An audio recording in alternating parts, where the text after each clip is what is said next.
आप सबका स्वागत है मेरे YouTube channel D learn ITI में। आज का जो हमारा क्लास है आरआरबी एलएलबी एएलपी सीबीटी 2 मतलब जो लोको पायलट का सीबीटी 2 का एग्जाम होने वाला है।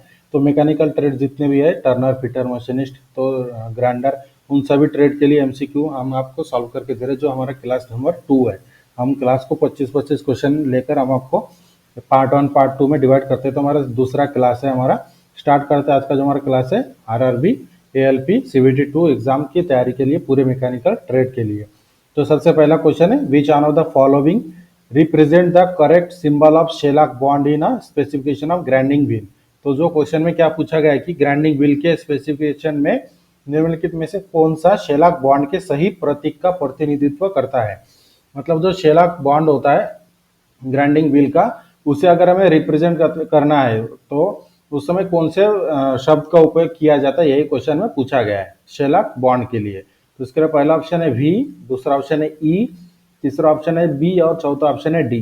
तो जो हमें क्वेश्चन में पूछा था कि ग्राइंडिंग व्हील के स्पेसिफिकेशन में निम्नलिखित में से कौन सा शेलॉक बॉन्ड के सही प्रतीक का प्रतिनिधित्व करता है, तो इसका सही आंसर है option number B capital E. मतलब जो हमारा शेलॉक बॉन्ड है इसे अगर हमें जो इसका रिप्रेजेंटेशन होता है तो इसे अगर हमें शेलॉक बॉन्ड को दर्शाना है तो ई के सहायता से दर्शाया जाता है।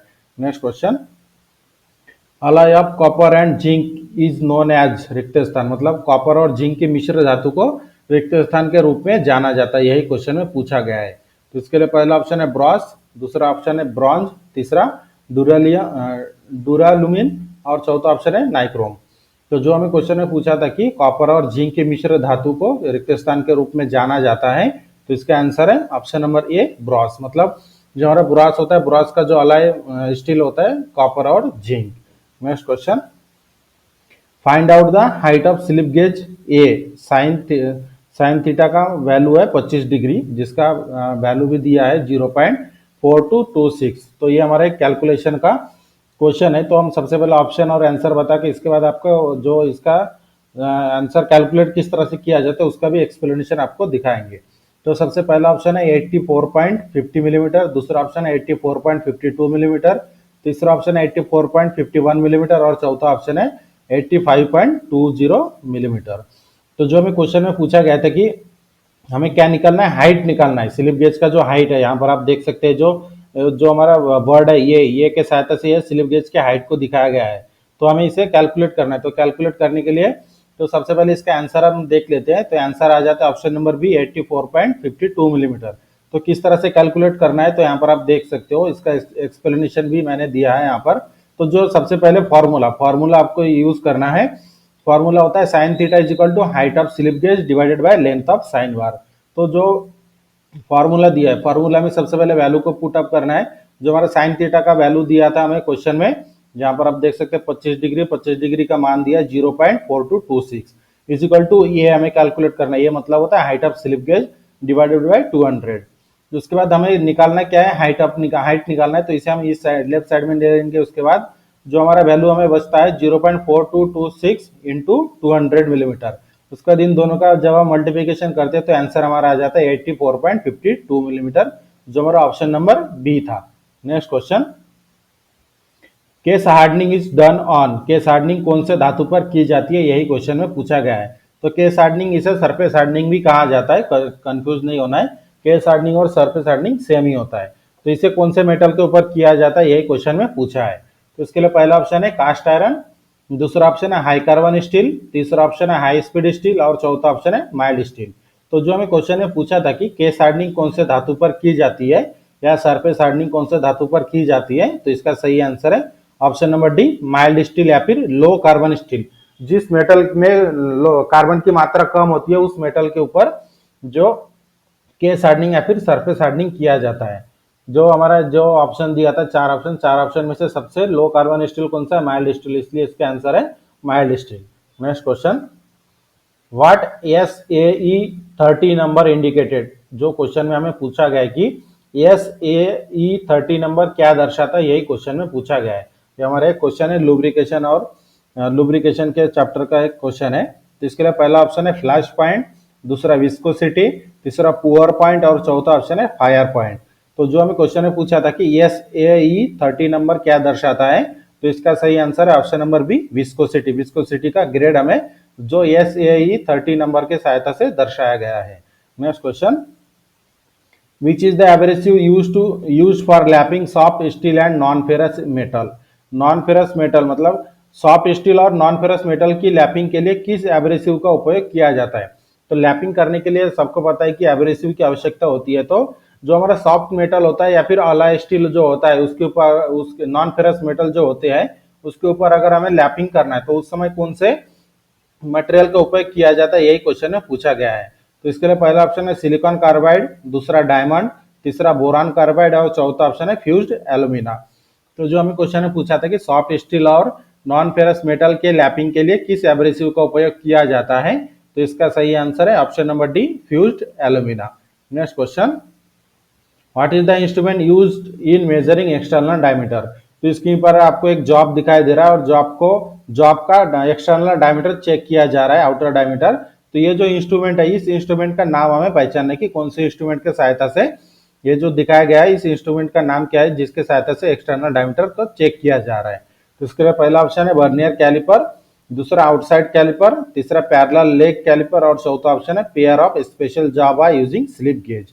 तो जो हमें क्वेश्चन में पूछा था कि एक्सटर्नल डायमीटर को मापने के लिए किस यंत्र का उपयोग किया जा रहा है, जो डायग्राम में आपको दिखाया है, तो इसका जो सही आंसर है option number D, pair of special job by using slip gauge. तो यहाँ पर आप देख सकते हैं ये जो बीच में आपको दिखाई दे रहा है ये स्लिप गेज है, ये हमारा फिक्स जॉ है, ये एडजस्टेबल जॉ है जिसके सहायता से जॉब का एक्सटर्नल डायमीटर चेक किया जा रहा है।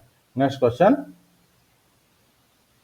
Which on form the hypotenuse of the triangle while checking with a sine bar. Sine bar से जांच करते समय कौन सा त्रिभुज का कर्ण बनाता है, यही क्वेश्चन में पूछा है। जो इसके 2-3 क्वेश्चन पहले आपको एक साइन बार का डायग्राम दिखाया था जिसमें स्लिप गेज का हाइट पूछा गया था, उसी डायग्राम के ऊपर ये क्वेश्चन है कि क्वेश्चन में क्या पूछा गया है कि साइन बार से जांच करते समय कौन सा त्रिभुज का कर्ण बनाता है। तो इसके लिए पहला ऑप्शन है सरफेस प्लेट, दूसरा साइन बार विड्थ, तीसरा ऑप्शन है साइन बार लेंथ और चौथा ऑप्शन है स्लिप गेज हाइट। तो जो हमें क्वेश्चन में पूछा था कि साइन बार से जांच करते समय कौन सा त्रिभुज का कर्ण बनाता है, तो इसका सही आंसर है option number C, sine bar की लंबाई। Next question, which one of the following is not true with reference to the negative rake angle of the lathe cutting tool। Lathe cutting tool के negative rake angle के संदर्भ में निम्नलिखित में से कौन सा कथन सही नहीं है, यही क्वेश्चन में पूछा है।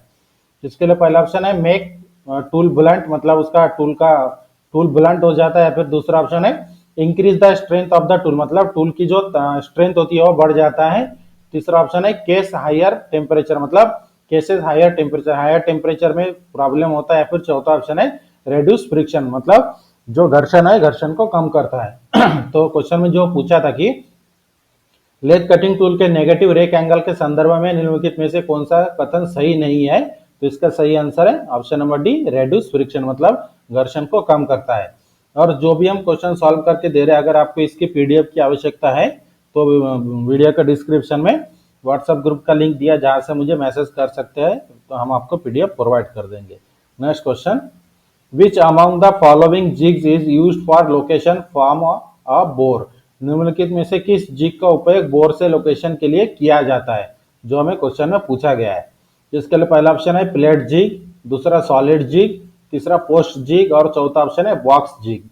तो जो हमें क्वेश्चन में पूछा था कि निम्नलिखित में से किस जिग का उपयोग बोर से लोकेशन के लिए किया जाता है, तो इसका आंसर है option number C, post jig. और जो भी हम क्वेश्चन आपको सॉल्व करके दे रहे हैं, आपका जो CBT 2 का सिलेबस है, सिलेबस के हिसाब से ही हम आपको पूरे क्वेश्चन सॉल्व करके दे रहे हैं। Next question, calculate the tap drill size in millimetre to tap M12 into 1 mm thread. तो जो हमें क्वेश्चन में पूछा गया है कि हमें टैप ड्रिल साइज कैलकुलेट करना है, जिसके लिए हमें साइज दिया है M12 का टैप है और उसमें पिच कितना दिया है, 1 मिलीमीटर का पिच है। तो सबसे पहले हम आपको ऑप्शन और आंसर बताते हैं, उसके बाद इसका एक्सप्लेनेशन भी देंगे कि किस तरह से कौन से फार्मूला का यूज करके इसे सॉल्व करना है। तो सबसे पहला ऑप्शन है 9.6 मिलीमीटर, दूसरा ऑप्शन है 10.8 मिलीमीटर, तीसरा ऑप्शन है 11.38 मिलीमीटर और चौथा ऑप्शन है 11.62 मिलीमीटर। तो जो हमें क्वेश्चन में पूछा था कि M12 जिसका पिच 1 मिलीमीटर है, इसका अगर हमें टैप ड्रिल साइज कैलकुलेट करना है तो इसका सही आंसर क्या आता है, तो इसका आंसर आता है ऑप्शन नंबर बी, 10.8 मिलीमीटर। और किस तरह से आता है यहाँ पर आप देख सकते हो एक्सप्लेनेशन में।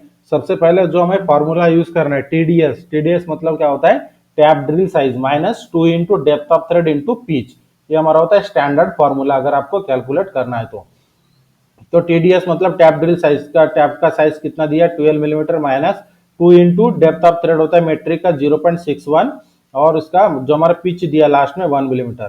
तो जब हम दोनों का कैलकुलेशन करते हैं तो जो सबसे पहले 2 इंटू 0.61 तो 1.22 mm आता है और मल्टीप्लाई बाय 1 तो इसका सेम ही आंसर आता है। तो इन दोनों का जब हम डिवाइडेशन मतलब डिवाइडेशन करते हैं तो इसका सही आंसर आ जाता है 10.78 मतलब राउंड फिगर, इसका आंसर आता है 10.8 मिलीमीटर जो ऑप्शन नंबर 2 था हमारा। Next question, which is the possible case when the twist drill produce a rough hole on the job, कौन सा संभावित कारण है जब एक ट्विस्ट ड्रिल जॉब पर रफ होल तैयार करती है, मतलब जब हम ड्रिलिंग करते हैं तो ड्रिलिंग करते समय अगर होल फिनिश नहीं बन रहा है तो उस समय क्या कारण हो सकता है, यही क्वेश्चन में पूछा गया है। तो इसके लिए पहला ऑप्शन है the increase the clearance angle is too big, मतलब क्लियरेंस एंगल जो ड्रिलिंग में दिया है वो ज्यादा है। दूसरा ऑप्शन है the cutting speed is too small, मतलब जो जॉब है जॉब के डायमीटर मतलब ड्रिल का डायमीटर और जॉब के थिकनेस के हिसाब से कटिंग स्पीड बहुत कम है। या फिर तीसरा ऑप्शन है the clearance angle is too small, मतलब जो क्लियरेंस एंगल दिया है ड्रिल में वो कम है। या फिर चौथा ऑप्शन है feed rate is too high, मतलब फीड रेट बहुत ज्यादा होने की वजह से। तो जो हमें क्वेश्चन में पूछा था कि कौन सा संभावित कारण है जब एक ट्विस्ट ड्रिल जॉब पर रफ होल तैयार करती है, तो इसका आंसर है option number D feed rate is too high, मतलब फीड रेट बहुत ही अधिक है, इसकी वजह से क्या होता है कि ड्रिलिंग करते समय इसमें फिनिशिंग नहीं आता है। Next question, the faces of anvil and spindle of outside micrometer is made of, outside micrometer का जो एनविल और स्पिंडल है उसका जो फेस होता है वो कौन से धातु से बना होता है, यही क्वेश्चन में पूछा गया है। तो इसके लिए पहला ऑप्शन है कास्ट आयरन, दूसरा ऑप्शन है स्टील, तीसरा ऑप्शन है टंगस्टन कार्बाइड, चौथा ऑप्शन है एल्यूमिनियम अलाय।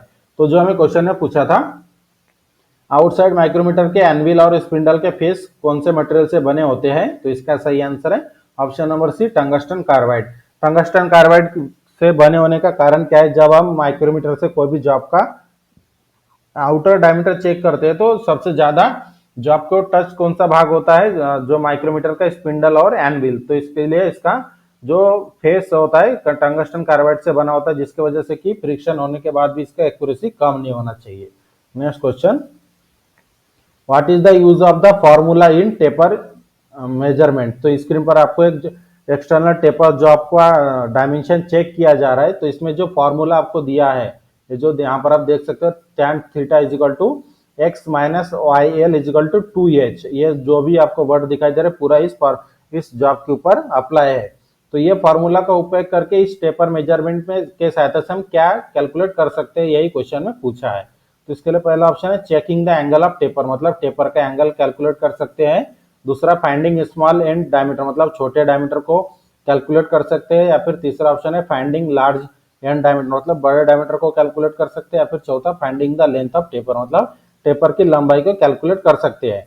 तो जो हमें क्वेश्चन में पूछा था कि डायग्राम में जो आपको एक टेपर जॉब का डायग्राम दिखाया गया है जिसमें जो फॉर्मूला यूज किया है tan theta is equal to X minus Y L is equal to 2h, तो इस फॉर्मूला के सहायता से हमें क्या कैलकुलेट कर सकते हैं, तो इसका सही आंसर आता है option number A checking the angle of taper, मतलब ये जो टेपर का एंगल है जो जॉब के ऊपर दिखाया गया इसका एंगल चेक करने के लिए इस फॉर्मूला का उपयोग किया जाता है। Next question, calculate the RPM of the spindle if the cutting speed is 120 metre per minute and the diameter of the job is 50 millimetre. हमें कैलकुलेट क्या करना है, आरपीएम कैलकुलेट करना है, रेवोल्यूशन पर मिनट। तो इसको कैलकुलेट करने के लिए हमारे जॉब का जो कटिंग स्पीड दिया है 120 मीटर पर मिनट और जॉब का डायमीटर 50 mm दिया है। तो इसका हम सॉल्यूशन नहीं बताएंगे क्योंकि मेरे चैनल पर आप देख सकते हैं कि कटिंग स्पीड को किस तरह से कैलकुलेट करते हैं, मैंने डिटेल में बताया है। तो इसमें ऑप्शन और आपको डायरेक्टली आंसर बताएंगे। तो सबसे पहला ऑप्शन है 500 आरपीएम, दूसरा 764 आरपीएम, तीसरा ऑप्शन है 856 आरपीएम और चौथा ऑप्शन है 975 आरपीएम। तो जो हमें कैलकुलेट करना था आरपीएम, तो इसका सही आंसर आता है ऑप्शन नंबर बी 764 आरपीएम। तो इसका फॉर्मूला मैं बता देता हूं अगर आपको पता नहीं होगा कि आरपीएम का फॉर्मूला क्या होता है। आरपीएम का फॉर्मूला होता है RPM is equal to V into 1000 divided by pi into D. इस फॉर्मूला का उपयोग करके आप इसे सॉल्व कर सकते हैं। Next question, calculate the spindle speed, calculate the spindle speed to turn a 40 millimeter diameter mild steel rod using a cemented carbide tool if the cutting speed 92 metre per minute. तो हमें same ही question है, इसके पहले के question में भी RPM calculate करना था। इस क्वेश्चन में सिर्फ आरपीएम का नाम चेंज हुआ है, स्पिंडल स्पीड भी आरपीएम ही होता है। तो इसे भी सेम फॉर्मूला की सहायता से ही आपको कैलकुलेट करके फिर इसका आंसर निकालना है। जो फॉर्मूला मैंने आपको बताया था कि RPM is equal to v into 1000 divided by pi into R. तो इसके लिए पहला ऑप्शन है 500 आरपीएम, दूसरा 650 आरपीएम, तीसरा ऑप्शन है 732 आरपीएम और चौथा ऑप्शन है 860 आरपीएम। तो इसका आंसर आ जाता है ऑप्शन नंबर सी 732 आरपीएम। इसका सॉल्यूशन मैंने इसलिए नहीं दिया क्योंकि मेरे चैनल पे वीडियो है ऑलरेडी कि कटिंग स्पीड या फिर आरपीएम या फिर मशीनिंग टाइम किस तरह से कैलकुलेट करते हैं। अगर आपको जरूरत है तो आप देख सकते हो।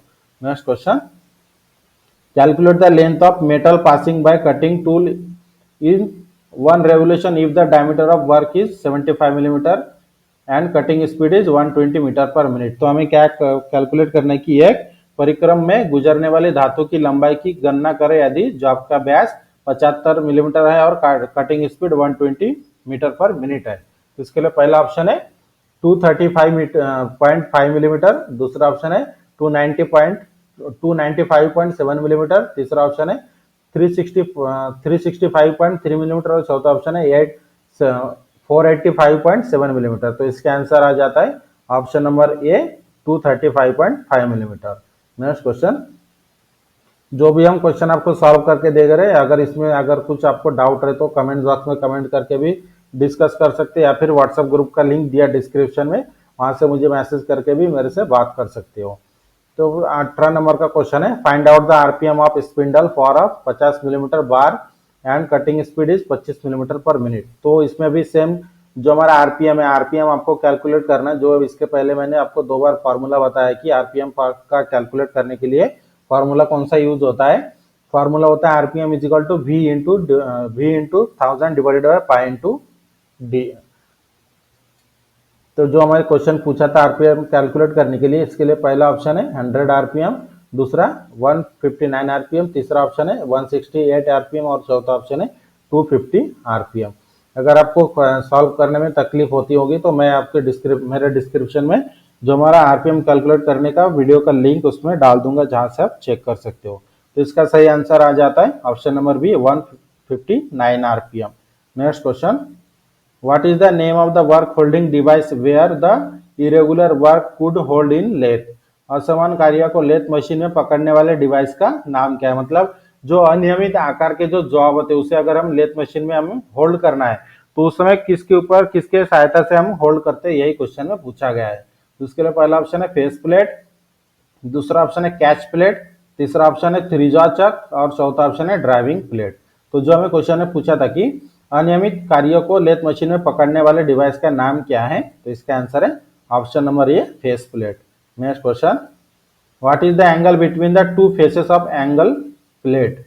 एंगल प्लेट की दो फेस के मध्य जो एंगल बनता है वो कितना होता है, यही क्वेश्चन में पूछा है। तो इसके लिए पहला ऑप्शन है 45 डिग्री, दूसरा ऑप्शन है 60 डिग्री, तीसरा ऑप्शन है 75 डिग्री और चौथा ऑप्शन है 90 डिग्री।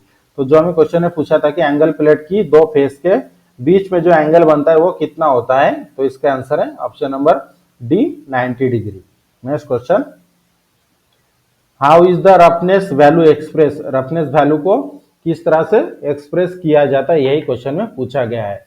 तो इसके लिए पहला ऑप्शन है माइक्रोमीटर, दूसरा मिलीमीटर, तीसरा सेंटीमीटर और चौथा ऑप्शन है मीटर। तो जो हमें क्वेश्चन में पूछा था कि रफनेस वैल्यू को कैसे व्यक्त किया जाता है, तो इसका आंसर है option number A micrometre. Next question, what is the roughness grade number for the symbol. तो जो रफनेस ग्रेड होता है हमारा वो ट्रायंगल के सहायता से दर्शाया जाता है। एक ट्रायंगल, दो ट्रायंगल, तीन ट्रायंगल, चार ट्रायंगल, 5 ट्रायंगल भी होता है। तो आपको डायग्राम में दिखाया गया है सिंगल ट्रायंगल, मतलब एक ही ट्रायंगल है। तो इसका जो ग्रेड की संख्या है वो क्या है, ये हमें पहचानना है। तो इसके लिए पहला ऑप्शन है N1 to N3, दूसरा ऑप्शन N4 to N6, तीसरा ऑप्शन N11 और चौथा ऑप्शन है N12। ध्यान में रखिए कि जो रफनेस वैल्यू होती है, रफनेस ग्रेड, वो N1 से N12 तक होती है, जिसके साइड में ये सिंबल दिया जाता है, ट्रायंगल दिया जाता है, 1 2 3 4 5। तो ये जो सिंगल ट्रायंगल दिया है इसका वैल्यू कितना, यही क्वेश्चन में पूछा है। तो इसका सही आंसर है option number C, N11। Next question, what is the roughness value of grade number N1? N1 grade number का रफनेस वैल्यू कितना होता है, यही क्वेश्चन में पूछा है। तो इसके लिए पहला ऑप्शन है 6.3 माइक्रोन, दूसरा ऑप्शन है 0.025 माइक्रोन, तीसरा ऑप्शन है 12.5 माइक्रोन, और चौथा ऑप्शन है 0.050 माइक्रोन। तो जो हमें क्वेश्चन में पूछा था कि N1 नंबर का जो ग्रेड नंबर का जो है N1 ग्रेड नंबर N1 का रफनेस वैल्यू क्या है, तो इसका सही आंसर है option number B, 0.025 micron. Next question, what is the value of B in the surface roughness symbol? तो स्क्रीन पर आपको डायग्राम दिखाया गया है सरफेस रफनेस का। इसमें से जो आपको ये वर्ड दिखाई दे रहा है बी, तो इस बी का मीनिंग क्या होता है, यही क्वेश्चन में पूछा है। इसमें जितने भी आपको वर्ड दिखाई दे रहा है लेटर में है, हर एक लेटर का अलग अलग मीनिंग होता है। तो जो बी दिया है, तो इस बी का मीनिंग क्या है, यही क्वेश्चन में पूछा है। तो इसके लिए पहला ऑप्शन है रफनेस ग्रेड, दूसरा सैंपलिंग लेंथ, तीसरा प्रोडक्शन मेथड, और चौथा ऑप्शन है डायरेक्शन ऑफ ले। तो जो हमें क्वेश्चन ने पूछा था कि सरफेस रफनेस का जो सिंबल आपको दिखाया गया है डायग्राम के थ्रू, तो डायग्राम में जो बी दिया है लेटर के, बी लेटर है, इसका वैल्यू क्या, मतलब इसका मान क्या होता है। तो इसका सही आंसर है option number C, production method. Next question, which material is used for manufacturing a marking table? Marking table के निर्माण के लिए किस मटेरियल का उपयोग किया जाता है, यही क्वेश्चन में पूछा है। सरफेस प्लेट भी जिसे हम कहते हैं उसे ही मार्किंग प्लेट कहा जाता है। तो जो हमारे सरफेस प्लेट या फिर मार्किंग टेबल, उसे बनाने के लिए कौन से मेटल का उपयोग किया जाता है, यही क्वेश्चन में पूछा है। तो इसके लिए पहला ऑप्शन है कास्ट आयरन, दूसरा एल्यूमिनियम, तीसरा टूल स्टील, और चौथा ऑप्शन है माइल्ड स्टील। तो जो हमें क्वेश्चन में पूछा था कि मार्किंग टेबल को बनाने के लिए कौन से मटेरियल का उपयोग किया जाता है, तो इसका आंसर है option number A, cast iron. इस तरह से आज का जो हमारा क्लास था RRB ALP CBT 2 mechanical trade के लिए क्लास नंबर 2 था हमारा। तो इसमें हम दो भाग में डिवाइड करेंगे, 25 क्वेश्चन। तो पार्ट ए हमारा ये है क्लास 2 का पार्ट ए, जिसमें हम 25 क्वेश्चन आपको इंपॉर्टेंट सॉल्व करके दिया है। इसके बाद पार्ट 2 भी है इसकी का, पार्ट 2 भी हम लेकर आएंगे। अगर वीडियो अच्छी लगे तो हमारे चैनल को सब्सक्राइब करके बेल आइकन को दबाएं, ताकि हमारे वीडियो की नोटिफिकेशन आपको टाइम पर मिलते रहे। और जो भी क्वेश्चन हम आपको सॉल्व करके दे रहे, इसकी अगर आपको पीडीएफ की आवश्यकता है तो व्हाट्सएप ग्रुप का लिंक दिया डिस्क्रिप्शन में, जहां से मुझे ज्वाइन करके मैसेज कर सकते हो। हम आपको जो पीडीएफ है प्रोवाइड कर देंगे। मिलते हैं इसके पार्ट बी के साथ।